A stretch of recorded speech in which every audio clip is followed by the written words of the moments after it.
Hey, welcome to my channel. All right. It hasn't really ended for me, basically, to the point where, like, I can't let this go. It's more of a case of like what they did with Tom Thibodeau. It's quite honestly, and I apologize for the three separate, essentially, videos. I had three cameras, one integrated, one that's separate, and another one that kind of was messing around with, and I don't know how to deactivate. Unfortunately, it's not deactivating.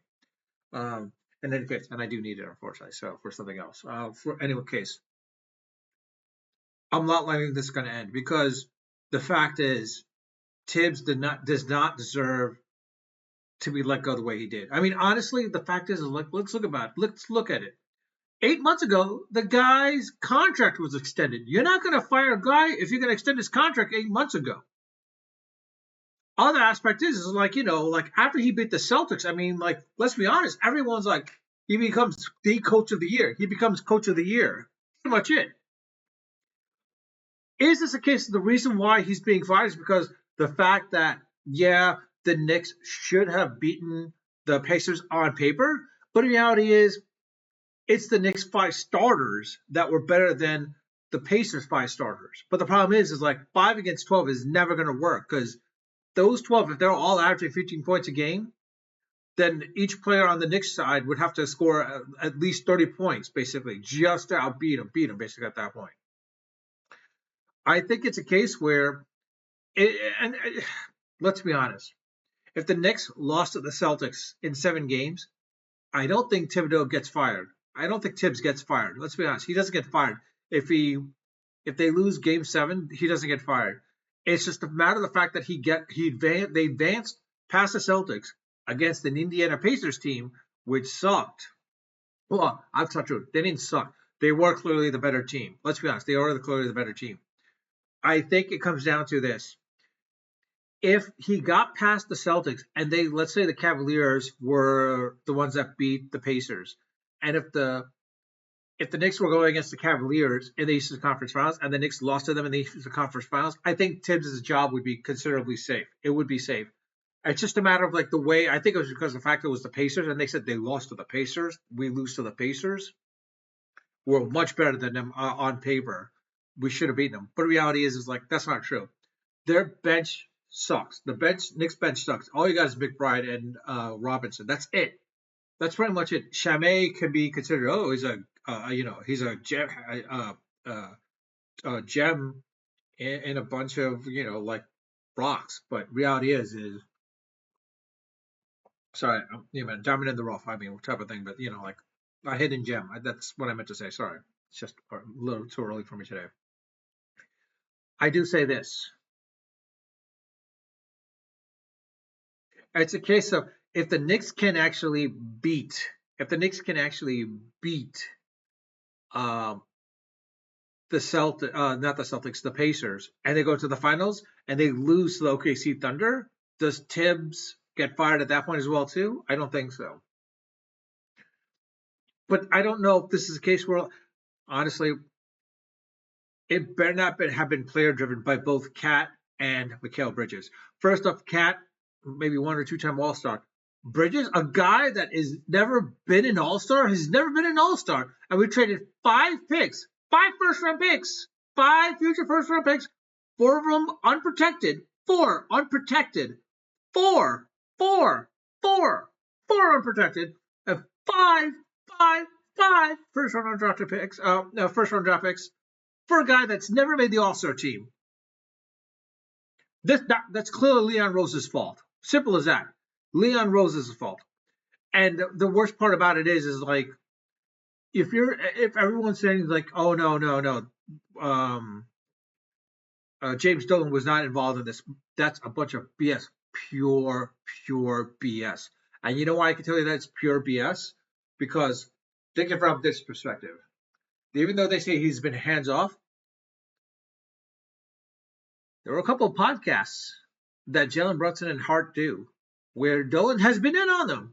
He's been on those podcasts. He jumps in on those podcasts. So he's not keeping himself out of the limelight. He's with those players.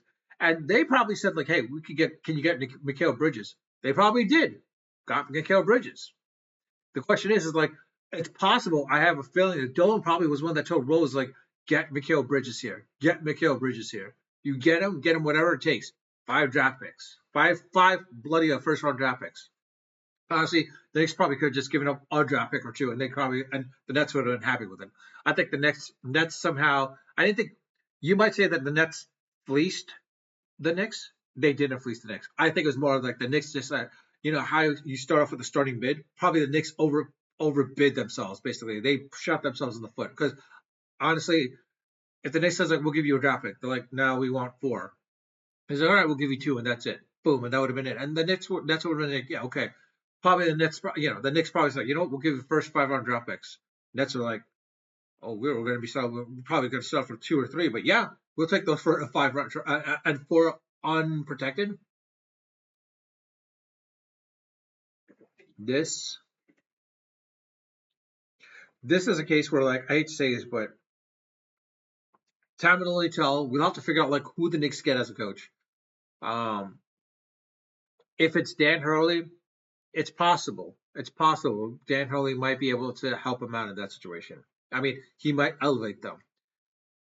Will Malone from Denver? I mean, he was just fired 3 days before the postseason. I mean, it's possible he could be there, but he needs a big man, and Carlton Towns is not that big man. They would have to get a Giannis at that point for Malone to do something with the Knicks. Uh, Ime Udaka from the Rockets, he's not leaving. Everyone's probably thinking like, oh, maybe the Knicks can get him. The Knicks could probably sign him. They're not getting him. Let's be honest. They're not going to sign him. They're not going to get him. Why? Because simple fact is, Ime Udaka is too good of a coach, and he's way too good of a coach at this point for the Rockets to let him leave. The Rockets are not going to let him leave basically at this point. So this is not a case where like it's not happening.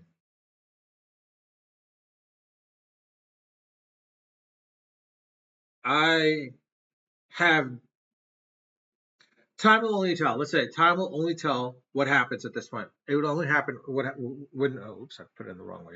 Time will only tell what will happen with the Knicks in regards to like uh uh who they hire for their coach and will he be the right fit or will that person be the right fit?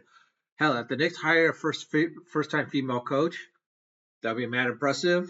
Forerunners of the game, in the game itself, that would be great. Will that happen? I don't know. Let's be honest. Rose, not Rose. Rose is probably want someone else, but Brunson, Hart, Bridges are probably gonna ask for someone else. Yeah, I think Bridges and Towns pretty much did not like Thibodeau because they were getting overworked and so, and maybe OG Anunoby as well too. Those three versus the other two, but in reality is they're all going to ask who you want as a coach. They're all going to be pointing to one man and one man only, Jay Wright. I mean, Bridges, Brunson, and Hart. Towns and OG probably going to look for someone, maybe Malone, most likely. They're probably going to ask for like, hey, we should get Malone in this situation because he was that good with the Denver Nuggets. We need him here. But who knows? Well, only time will tell. Outside of that, I got nothing else to say except again, let me know your thoughts. What do you think the conspiracy theories are about this? Like as far as the Knicks, you know, letting Tibbs go like the way he is. Do you think basically Dolan had a hand in this? I'm pretty sure he did. Rose, of course, he did as well too. Um, Everyone says like, oh, it's because of the fact that the way they lost Indiana. No, the guy brought him to the Eastern Conference Finals. Yeah, there was the drawback is like he didn't adjust. He started eventually to adjust in the game itself, in the playoffs itself, by actually putting in more of the bench.